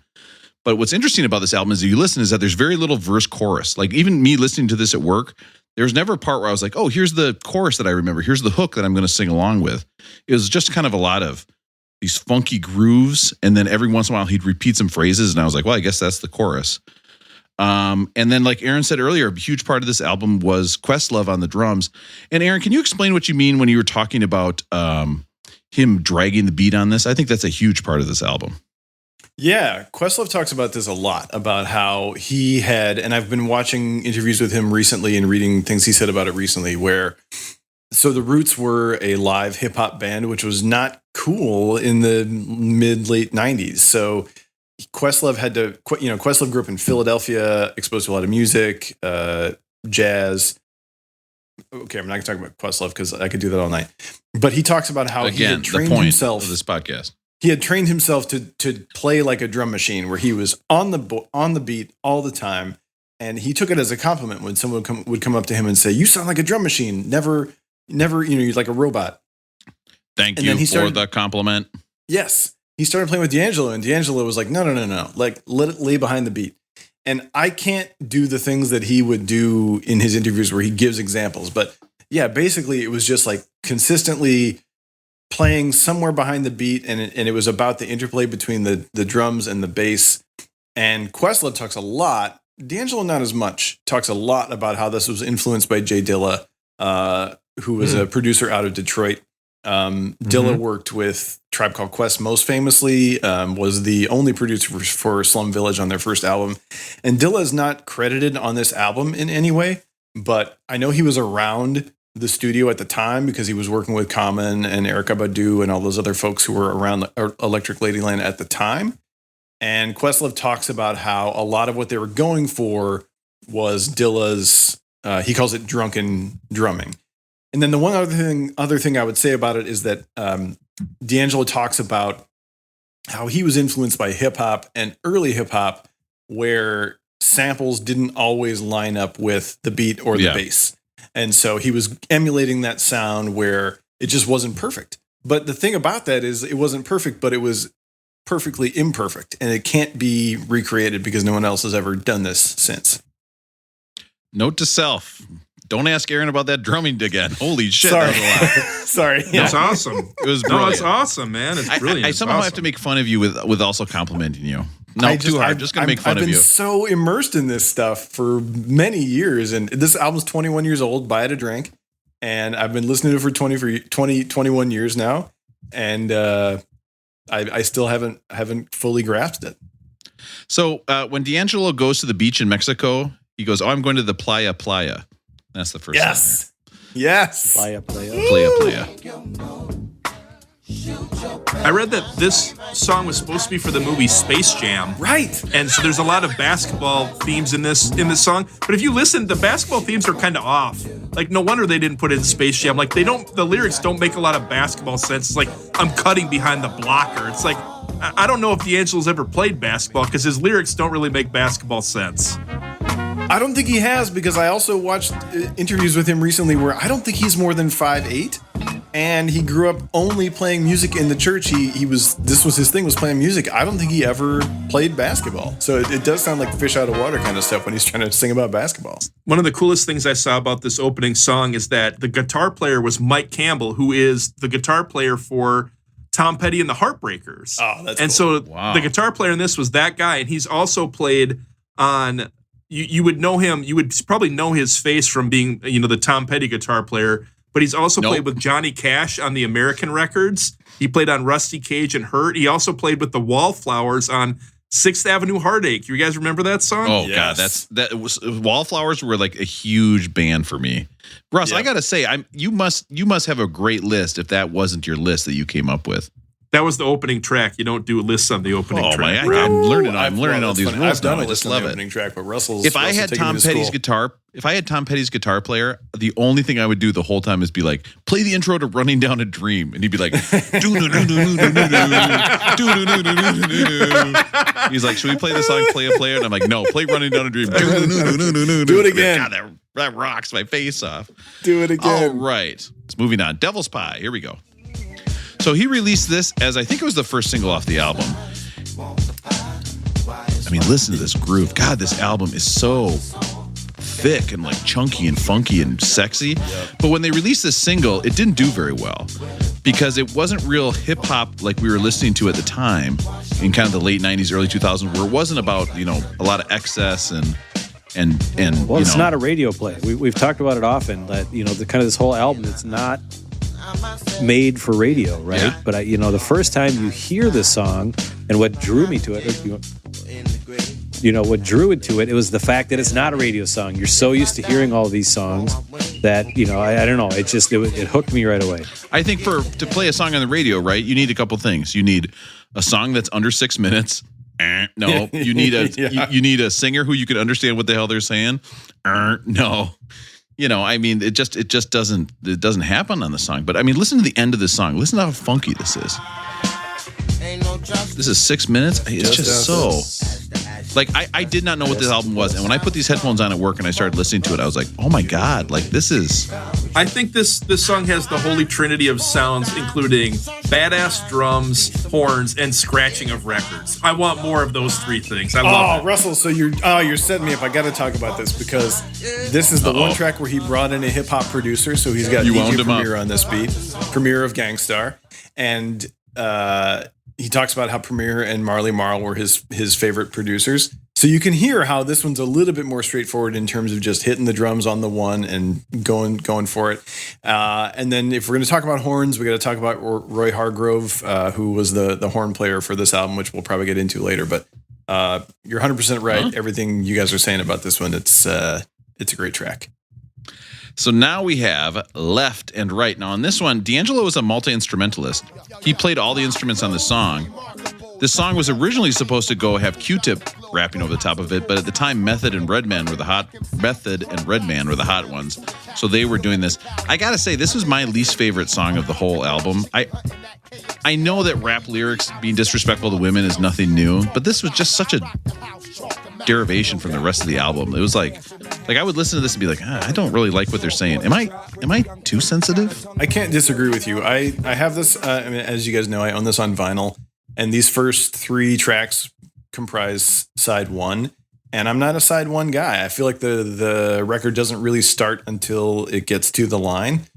And also I feel like the album actually loses something on vinyl because the transition from left and right into the line is one of my favorite transitions, and you only hear it on CD or streaming. So now that we've done with side 1, who's listening to this album? Let's get back to my segment that I'm bringing back for this album. I was actually thinking about this, Rob, and I thought this bit was dead, so I didn't have a very well thought out. No bit left answer, but behind. off the top of my head, it's somebody who loved jazz, who loved kind of old school R&B, who loved maybe some 80s kind of soul music, and they haven't seen it. And all of a sudden in the late 90s, Erykah Badu and D'Angelo and Maxwell and Lauryn Hill are bringing this stuff back, and this is like their golden chalice of records that they're going to put on. So, they're just thanking the good Lord above that somebody finally brought all of this back together in modern times. Now, this is 20 years ago, but at the time, and this just kind of brings it all back to what happened, from 60s, 70s, 80s, and kind of brought it together. So, I mean, you could throw Prince in there. They're big Prince fans in the 80s. And there was just, like you said, there was this huge gap of like radio R&B and clubbing R&B and the rap game that came in. And this just was kind of brought it all back to much more of a soulful sound. Yes. So that's who's listening. All right, so now we have The Line. This is the one song I could understand where he's threatening me in a sexy ass way. He's gonna I'm gonna lay it on the line. I'm gonna beat your ass. I'm like, yeah, I kind of want you to, actually. I think the other people that are listening to this are people that are watching like old school 70s pornographic movies, like the wah wah, the funk. This is like if there's an album we've listened to that so far sounds like it could be the bow chicka wow wow. It's this album, right? Yeah. Yes. And it is amazing. Aaron knows what I'm talking about. It's amazing you talk about 70s videos because the people who made this album talk a lot. So this album was recorded a lot between 97 and 99, 96, 99. Yes. And they talk about how they would sit and watch Soul Train videos when they weren't recording. Like that's what they would use as inspiration, which to us seems like, oh yeah, you just watch a bunch of videos. But in 1999, to try to watch a Soul Train video meant that someone had that shit on VHS or DVD. And it was Questlove, of course, the third love of my life, who was like going to Japan and bringing back treasure troves of Soul Train videos for them to watch live performances of all of these people. So you're not that far off, Russell, that they were, watching 70s soul. If it's anything like VHS tape from the 70s that I had in my house, you had to find a spot in your basement to hide it where nobody would ever find it. Oh my God. You got to definitely stay away from the dryer that's hanging from the ceiling and whizzing around down there too. You don't want to get hit in the head by that. It'd cause a concussion. What's that noise I hear downstairs? That's the dryer, Mom. Just ignore it. All right. Here we have Send It On. Whoops. Forgot to put a timestamp on this one. I mean, it's great from the start. It doesn't matter. Well, our listeners got to listen for 5.5 minutes. Okay, so everyone enjoy us. The beginning of the song is D'Angelo. fantastic. This is awesome. Yep. This is Roy Hargrove on the trumpet. Rest in peace. I know you hate when I do that, but... Aaron, what do you think of D'Angelo as a singer? So he's kind of busting out the falsetto here. What would you rank his singing abilities at? I would rank D'Angelo 10 out of 10 on musicality. The weird thing about D'Angelo and this album, I do want to mention Russell Elevato, who was the engineer on the album, who I think was pretty instrumental in the overall sound. They tend to bury his voice in the mix, and I think that's part of him. I was going to ask that, yeah. Going for the mystique. But I think he does have a great voice, and he does things that not anyone can do. He's clearly influenced by Prince. He doesn't have a voice like Otis Redding or Sam Cooke that's going to like bring you right out of your seat with power. But I think it's sensitive and I think it's flexible. But I think they do some things to kind of obscure his voice that are interesting. And it's interesting that he's willing to allow that to happen. I'm going to edit this out, Aaron, but in future episodes, I wish you would do a little bit of research on these albums so you would know a little bit about what's going on. It's kind of embarrassing. This album makes me want to kiss my Zoom camera. Should we all kiss our Zoom camera at the same time? Yes, no. Okay, never mind.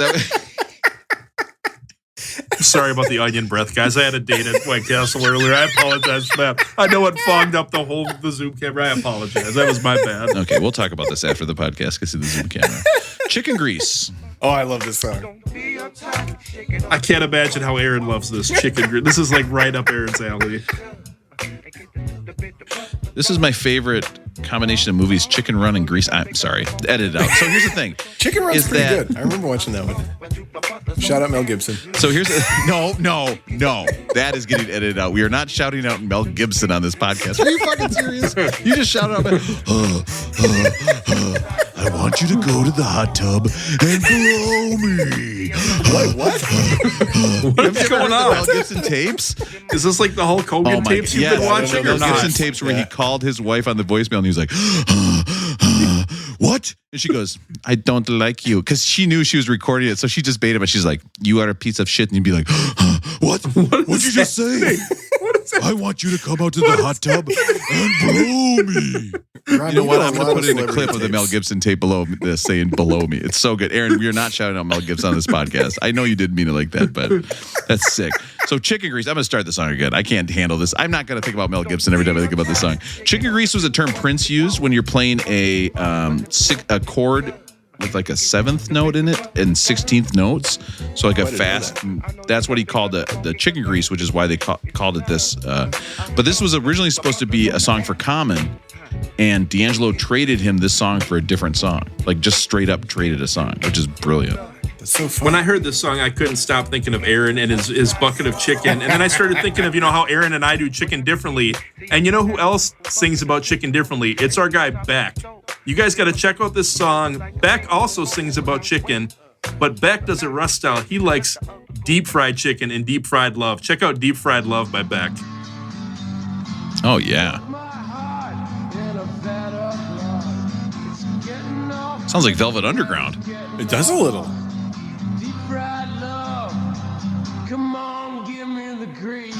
Ooh, Yeah, see, that's Beck pretty likes nice. deep fried love. We're supposed to keep it clean. The thing was that Russ just accidentally found this song, just typing in Hey, Beck Grease song. Beck Grease song. Answer, pretty nice. result, done. So when it Question comes to mark. doing deep fried chicken songs, who does it better? Beck did it better. All right, we are getting in Oh, now that's nice. to, This is One More Gin. I think so, yeah. So One More like Gin. the I've answer. been wondering about how long it's been with me and my gin and tonics, and I hoped I'd get a chance to see it once again. And I'd love to kiss your lips, baby. Once again, I'm holding you tonight. I'm enjoying another gin and tonic. I'm having one more gin. It took me about Fucking 3/4 of the way to realize you weren't just talking to me, and I was like, all right, this kissing the Zoom camera thing is going to work out for me. This is great. God, listen to this, though. I mean, this reminds me of when I worked at a train yard, and there's a train that was so big we couldn't push it, and we needed one mo engine. You worked at a train yard? Well, no, I needed one mo engine, Russ. It's the... Yeah, I was a... You've seen Rob soft baby hands. He's never done a day of manual labor in his life. I was in charge of shaking the caboose. I mean, listen to this breakdown at the end of this song. Like, it's like it this is totally cool. switches gear at the end. It kind of little funky This is songs in the fusion key of jazz. life. This is track 4 songs in the key of life for sure. I mean, he's definitely referencing Yes. Stevie here. Absolutely. Oh, I hear that. Very cool. By the way, Stevie Wonder recorded what Electric album? He Ladyland, recorded right? another one at that same studio. Right. So there's that's my facts. That's my facts compared to Aaron's facts. I said Stevie Wonder recorded some album at that studio. So Rob, doing the research. Aaron, you always talk about the funk. So is this considered funk? Is it R&B? Is it soul? What is this album considered? Great So, question. that's a great question. I think That's what I people said. typically refer to it as neo soul. I think he's taking elements of funk, but That reminds me of the shoes in the Matrix. yes. I couldn't. Hey, Aaron, Good pause. Aaron, you're allowed to use a pregnant pause. You don't have to acknowledge Rob's terrible jokes. You can just pregnant pause. I used that same I- joke on the Lauryn Hill episode. Personally wouldn't classify this as a funk album, and I don't want to speak for the artists involved. I don't think they would classify it as a funk album because funk has an element of precision that I think this album I don't want to say forsook or rejected because that sounds negative, Mhm. but they were I know what going you're more saying. toward the funkadelic than the Parliament end of things, Yeah. where they were looking for some more. I think it's a jazz album, to be honest, and a soul album, but they were going for more improvisation, a looser feel. Funk to me has It's more grooves, right? I mean, we're Yes. talking grooves rather than like Yes. synchronation. Like synchronation? God damn it, Rob. No, and Rob, you're totally right. And funk has a groove, but it's a precise groove. Rob's right. You land Thank on you. the first beat, and then you do what you want after the one. But I don't know, and maybe if D'Angelo listens to this podcast, he might think differently. But I wouldn't call it funk; I would call it soul, but highly influenced by jazz. That's a longer answer than you needed, Russell. D'Angelo, if you're listening, 802-277-2325. Okay, we'll let you leave a voicemail. If it's any good, we'll think about having you on. Okay. My favorite part is if he sends a text and instead of having his beautiful voice, we get to use the computer voice for D'Angelo's Becks next week. Excuse me, guys. This is definitely influenced by Finding the Funk. Here's a picture of my feet. All right, here we have The Root. This was influenced by a Jimi Hendrix jam, believe it or not. They'd been jamming on a Jimi Hendrix song for a while, and this song came out of it. Is this the dragging drum? I wrote down dragging drum for this. This sounds like it to I me, think right? it is. Yeah, I definitely think it is. The guitarist here. Matt, what's your favorite song on the album so far? Devil's Pie. Devil's Pie? Yeah. It's in my top 100. Ooh. This was a tough album for me to listen to at work. Because the nature of my work is not to be listening to sexy songs and then immediately go talk to kids about how to write down notes. But it was a fun song to listen to because you could just zone in and zone out. And by the end, I just had the album on random, and you would just hear these grooves, and you could focus. You didn't have to listen to the music. It's so good. We've talked about it before, but I tend not to listen to the words a lot of times. On a lot of these albums, I do the same thing with this podcast. Yeah, I don't listen to this. But I think to your point, Rob, you can just have it on, and even with he's singing, but you're not really hearing what the words are, but you hear kind of the instrument of his voice, if that makes sense. And you can just have it on in the background, and it makes complete sense, and it works, I guess, is the best way to say it. And so that's why to your point, are you focusing when you're always listening to these albums? I'm not always focusing on the albums. I'm just kind of feeling the vibe, if you will. And this album has that definitely. This album, I think, almost more than any album we've listened to, the vibe is constant throughout this album, which is why I don't like that Method Man Redman song. Is that it's so different, but the vibe on this album is so strong of just juicy, chunky, sexy grooves, which was also my nickname in high school. So think about it. It's perfect for every occasion. It lends itself to putting on in the background. It lends itself to deep study of what they were doing. It lends itself to hanging out with someone special to you. It has all kinds of purposes. This one reminds me when I wanted to buy El Marijuana, Spanish joint. Spanish for the marijuana. I didn't want to steal Russell's bit, but now Russell's already done his bit. I will say I opened some Spanish wine tonight because I had to have a Spanish joint. So nice. I wanted to be just like Russell. I played the beginning of this song because listen to how this builds. No wonder that Houston guy called you out for being high as hell. If this isn't jazz, I don't know what is. I think my favorite part of this song is the conga drums. We've talked about conga drums maybe once or twice before. You guys hear those? Yep. What is a conga drum? Is that the tall boy? Actually, Rob, I have a description of the congas for you guys tonight because we're doing a list on the greatest songs ever that feature the conga drums. This is good. It's time. It's going to be good. 4, 3, 2, 1. I should do this sound clip and make the countdown from 30. 30, 29, 28, 27, 26. You should do it from 30 and make a pregnant pause between each number. So funny. Can you imagine how many of our listeners would have pregnant pause events while they're listening to this D'Angelo album right now? And I know there's some listeners who are ignoring the pregnant pauses because they're listening to it at 1.5, or it's the sick freaks who are doing it at 2x speeds. You fuckers, listen to this in real time, you losers. Or it could be the people who accidentally didn't pinch off the tip of that device that they were using too, right? Prophylactic. I like that you call a condom a device.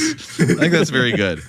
All right, so congas, they're also known as a tumbadora. It's a tall, narrow, single-headed drum from Cuba, and it's often known for being used in Latin music, jazz, salsa, merengue, and Latin rock. And so I was kind of wondering first, what's the difference between a conga and a bongo? Do you guys know the difference? I don't. I hope you're going to tell us. I don't know. I think a conga is a long, tall one, right? And the bongo are two. Because my grandmother used to have a couple of bongo drums, which we would play with all the time until mysteriously they disappeared. They were no longer in my grandmother's basement somehow after about the 10th time we went over there. Rob, you are spot on. The bongo is a higher pitch, thinner, and it's shorter than the conga. The conga's bigger. It has a different sound to it. You're right on. What's the Spanish name for the conga again? The tumbadora. Ooh, that makes me want a whiskey drink and a cider drink. That's about as close as you can get. We'll give you credit Songs for that that. remind us of the good times and the songs Songs that that remind remind us us of of the the bad bad times. times.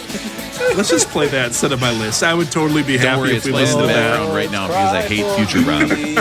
That's your baby.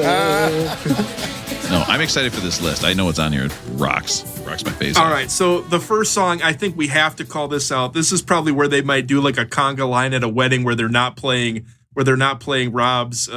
What do we normally hear at weddings? Thriller. Rob, Thriller. Yeah, we normally if hear they're not Thriller. playing Thriller, they might be doing Chicken this. Dance. This is Miami Sound Machine, Gloria Estefan. This is the song Conga. You hear that conga in the background?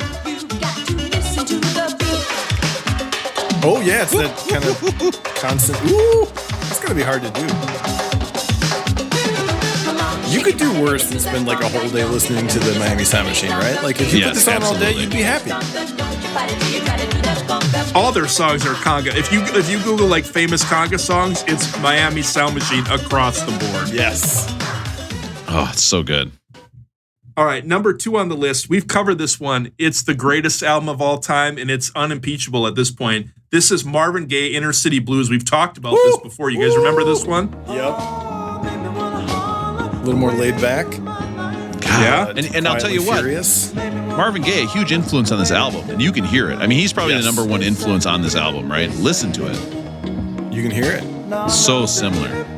He also, yeah. In fact, Rob, that's a perfect segue. When D'Angelo was looking for a bass player, he was looking for his own James Jamerson. He was looking for a bass player to be like this. And he I've found been Pino looking for like Palladino. 3 or 4 shots of Jameson before I take my date to White I was Castle. going to say, for Valentine's Day, we all just want our own James Jamerson, I think. You know, but Russell, are you going to mention the apes that come out and kill all the people?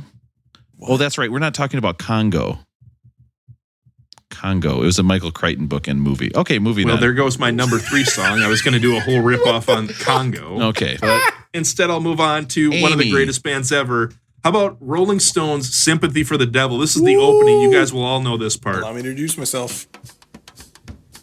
Dang, this is an opening. Can't wait till we get back to the Stones.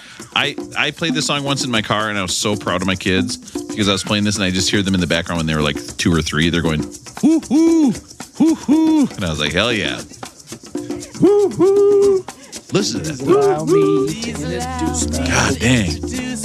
This list rocks, Russell. Yeah, Russell, crushing it again. Would it be it's about to stressful? get better. Would it be It's about stressful to get play the better. conga, do you think, in a drum? Because it sounds like they're not playing on a rhythm. It sounds like they're kind of like, there's a lot of syncopation going on. Well, That would actually, stress Rob, me out like crazy. I was hoping to share with you guys. There are 4 different strokes that come with the conga. Can I share a few of those with you You guys? hear the strokes, yep. Different. So the first Is that one- what the show the- Different Strokes was about? Oh, this is way better, Rob. I know we're not allowed to have dirty jokes, but if you guys keep your mind out of the gutter for a little bit, the first one is an open tone where it's played with 4 fingers near the rim of the head. Okay. Pregnant pause. I get The it. second one is a closed or flesh tone or simply a muff, like an open tone. It's made by striking the drum with 4 fingers, but holding the fingers against the head to muffle the tone. Doing great. Yep. The third strike is called a bass tone. It's played with the full palm, Rob. You play with the full palm. In a slightly cupped position, somewhat off center of the head. And the final one, Rob, the final way to play the conga drum is called a slap tone. It's the most difficult technique, but it produces a loud and clear popping sound. The muted or press slap tone is played with an open tone while the hand rests against the drum head. Oh, is there one? Okay. Is there one where you're crying afterwards? That's the best joke I can come up with. Rob, you dumb shit. Oh God, that's so good. Oh, no. Listen, Hey, this is a musical podcast. I'm talking about the way that this was direct off Wikipedia, Rob. I used your The way you research bang style. this- you This bang is the how you drum. play the conga. the good news is when you're working with what I'm working with, one-handed strokes are your only option. Otherwise, one's just grabbing air. Dang it. I relapsed.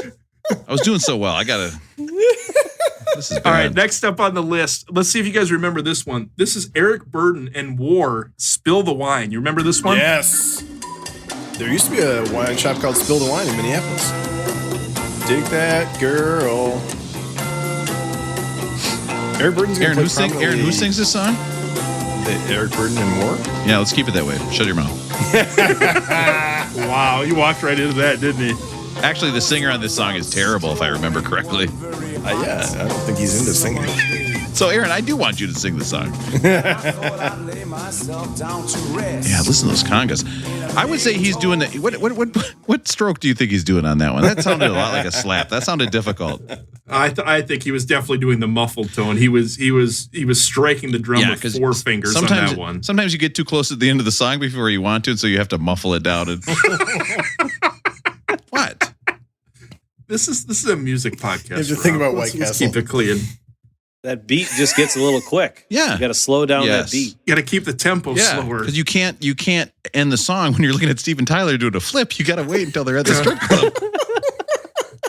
Aaron was talking about how he didn't like the slow tempo on Carole King a few weeks ago. He likes a faster tempo. I'm never going to live that one down. I made a mistake. I'm going to have to make a His 3 favorite albums in a row are like walking through a swamp. I know. I still love that Rob started out this whole Zoom call by saying, guys, do you think we're a little too dirty? Well, he should have told me that before I looked at all the strokes for the conga drum. That was my fault. I didn't get that instruction. Next week's list is going to be all the strokes for the bongo drum. I can't wait for that. But we got to stay on this week's list. Here's the number bongo one would make song. more sense because they're shorter. There's 2 of them. All right, here's the number one conga song ever, and this is a Rosie favorite. This is Curtis Mayfield. We Are the People, Darker Than Blue. Check this out. This is awesome. I know we've all got problems. That's why I'm here to say. I do love Curtis Mayfield. Indeed. And I with you. Let me love in my own way. I mean, listen to those. I mean, there are no jokes to make here. It's just beautiful music. This is badass, isn't it? Yes.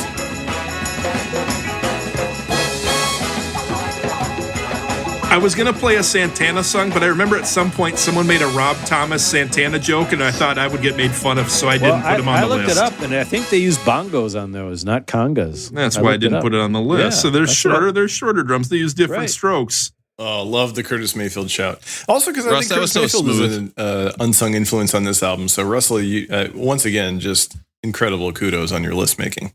Nailed it. Boom. Nice. Too bad it's going to be edited out because it's so dirty, but we'll try. All right. Let's get into Feel Like Making Love. Oh. What is this song about, Aaron? Well, it's about when 2 people really, man, I was going to go straight into the birds and bees, and now you have to like really try to I can't wait for Aaron to give his birds of the bees speech to his son. Aaron's just going to put on this album and let his son listen to it and say, do you understand? That's all you need, and he'll be fine. Deal. Russell, that's so smart. I'm going to invite you to come out for that. You can just like come Uncle Russ is visit going us. to read you about the different conga strokes. I learned today this song, so originally recorded by Roberta Flack, who's one of our podcast faves, was written by Eugene McDaniel, and Eugene McDaniel had a really influential psychedelic funk soul album called Headless Horseman of the Apocalypse. That was, people talk about it as the Aloe Black said this in an interview, that it was the what's going on, but he wasn't asking what's going on. He was telling you what's going on.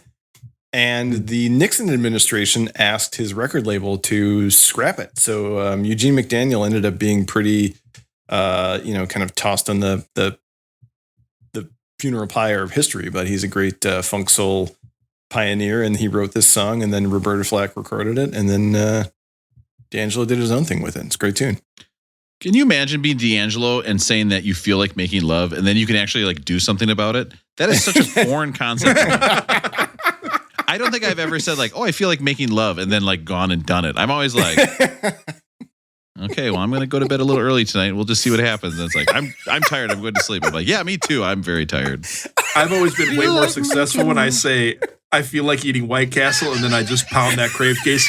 I'm batting 1,000, Hall of Fame. It's me at night. Yeah, I'm tired too. What are you doing? Nothing. Why does it smell like onions? Hey, why are you walking around with your eyes closed in the bedroom eating White Castles? That's it. Podcast over. Perfect callback. Guys, this is a perfect episode. I'm going to call it right now. Best episode ever. Here we go. Oh, that means it's going to be the worst. Always. Listen, this song sums it up. Great day and morning. Great groove. No idea what he's saying. He could be talking about like QAnon stuff and wanting to go storm the Capitol. I would have no idea what he's talking about. That would be surprising. All right. This is the big boy. How does it feel? Woo-wee. It's called Untitled. This was the song that put this album absolutely on the map. The song or the video? And it was 100% the video. If you look up, in fact, I'll put in the show notes. I'll put a link to this video. Okay. This will probably get us kicked off Apple Podcasts, but this was a video where, and I made these guys watch it beforehand because this was a video where literally it just is zooming to different parts of D'Angelo's naked torso, all the way down to like the hip bones, those V-shaped muscles, which I got those. Yeah, I have multiple those too. V's down there. Not even a big deal. It's more like a U, but it works. This hit number 25 on the charts because of the video. They played this video so many times. Before this, the album was thought to be a bomb. And this came out and it was a juggernaut of a video. It played over and over and over and over. I do think it's a great song. I tried your experiment, Rob. You know, we put the kids, read books, put them to bed, and I said, "Oh, Rob's got this video he wants you to watch, Sarah." Oh no! And put it on. He's like, "Yeah, that's kind of cool." And then just put the phone down and went. So it didn't work. It didn't work for me. I think that did work though, because if she would have been like, "Oh my God, this is the hottest thing I've seen in my life," you'd be sitting there like, "Wait a minute, what?" Rob, you sent us this video, and if you guys scroll down a little bit on YouTube, I texted it to you twice. If you guys scroll down a little bit, just in case, and looked at the YouTube comment, I love this quote about this. It said, "Halfway through this song, and I'm already pregnant." I thought it was just an amazing comment. For whoever the YouTuber is that put that out there, I applaud you for skipping the pregnant pause and just going right for it. It was fantastic. The weird thing is that first commenter on this video is Alicia Silverstone. It doesn't make any sense. And the thing about this, right, is that this is the song that absolutely buried D'Angelo. The tour for this album was a disaster because he would go out, he'd be singing, and 30 seconds later, they don't care about, the people coming that would see this video and then go to his concert. They didn't care about Prince. They didn't care about the funk. They didn't care about any of this stuff. They would literally be yelling to him, "Take off your clothes right now. That's what I want to see." This video was so sexy that it pretty much ruined his life for like 3 years. Can you imagine something so sexy that it's like all people can think of when they think of you? No, Rob, I can't imagine it. But I thank you for bringing it up. But no, I can't imagine. But I think it's real for him. I think it's real for him. It would ruin my life for 3 years. I think it has to do with how he grew up. He was a true church musician. That's how he was raised. That's how he was steeped. And then when he left church music, he was devoted to learning new music and learning the funk and learning soul. And he says it on Black Messiah 15 years later. If you've asked him where I've been, I hope it's on my abdomen that you're referring to. And brilliant. We as dudes who haven't looked like him can't imagine how that feels. But it really messed him up to be a sex symbol. He didn't like it. And, props to him for feeling that his music was the most important because he had something to say. Yeah, whatever. That's like rich people saying, "Oh, it's hard being wealthy." Like, give me a break. Yeah, how many times has he had to take anyone to White Castle and act like it was a great date? Yeah, give me a break. I have no pity for him. The idea of somebody's face looking happy when I take my shirt off is such a foreign concept to me. It boggles my mind. It doesn't stop you from riding shirtless, throwing all those Peloton rides, does it, Rob? Yeah. Just imagine right now in the job you have right now, right? That you go in and they say, "I'm sorry, but you're too sexy. You can't do this anymore." You'd be like, "Wait, what? This is the best day of my life. I'm so happy. This is awesome." Can't imagine. Now we have the last song on the album, Africa. Kind of a letdown, I would say. I read that there are some reverse guitars on here, so I think this is another thing Elevata was doing, where he was. What is a reverse guitar? I think it's that he was. When you hold it upside down. Okay, and then Okay. There's apparently a drum sample in it. I was thinking that. Okay, I'm going to edit in one of your laughs. That was bullshit. Okay. I mean, I was thinking he's probably playing them backwards. It's like a Beatles type thing. I mean, I do think the Beatles are an influence on this album too, which I haven't even mentioned, and I'm remiss in mentioning this late. But absolutely, this song I think encapsulates the simplicity and complexity kind of balance that he was striking all through. Yeah, there was a song, and I want to say it's Great Day, Good Morning, where they actually ended it because they ran out of tape. And the engineer was like, hey, this is just like, She's So Heavy. So we're going to keep it in there just like that. On tape for this album, yeah. Yeah. I mean, I think that's part of it too, the noise. All right, so that is it for Voodoo. And I got to tell you, Aaron, I can't give a real rating to this, obviously, because I've painted myself in this corner of only giving joke ratings. This was one of these albums where this list has really been enlightening for me. I first listened to this album, I was like, I don't get it. By the third listen, I was like, this is so fun to listen to. It was just unbelievable. So I guess thank you for being a fan of this album. Get out of here, Aaron. What are you trying to bring that bullshit into my podcast for? All right, here we go. All the positivity in this town sucks. And now it's time. Get mad at Aaron for thinking about something. Oh my God, it's late. So late. This episode went so long. But it was worth it. Rating system. Double album, double episode. Oh, yeah. It's true. All right, so let's get into our rating system. Russ, let's start with you. What do you think? And the rating system, before I forget, is this album, this is at 28. Is this album rolling well toned, means it's perfect at 28, just where it should be. Did this album get rolling boned? Okay, that means it should be higher than 28. It should not be so low on the list. Or is this a rolling groan? This album is too high on the list, which means that it should be, it's too low of a number. It should be a higher number. Therefore, later on the list, but sooner if you're going reverse numerically, which is what Rolling Stone did. Going reverse.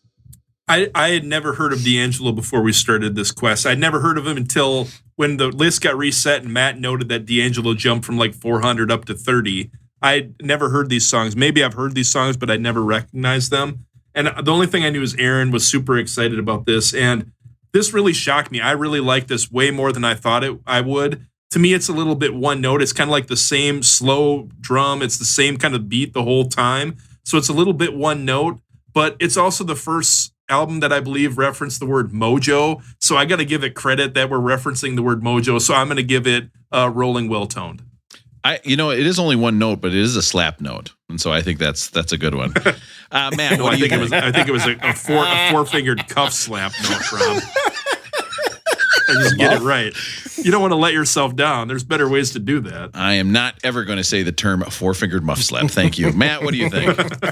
I'm not going to pretend to be as well versed as Rosie in this album, but I definitely listened to a lot of D'Angelo late high school, early college, and this was just a perfect time to kind of trying to figure out like what jazz was, and try to figure out like why some of the stuff from the 80s was so popular. The Prince, I never really got Prince, but now listening to this album and kind of going through the jazz phase I just went through and all that, this is just a great kind of newer age jazz tone, I think. And I'm kind of struggling to get to exactly how I feel about it, but I think it's not radio.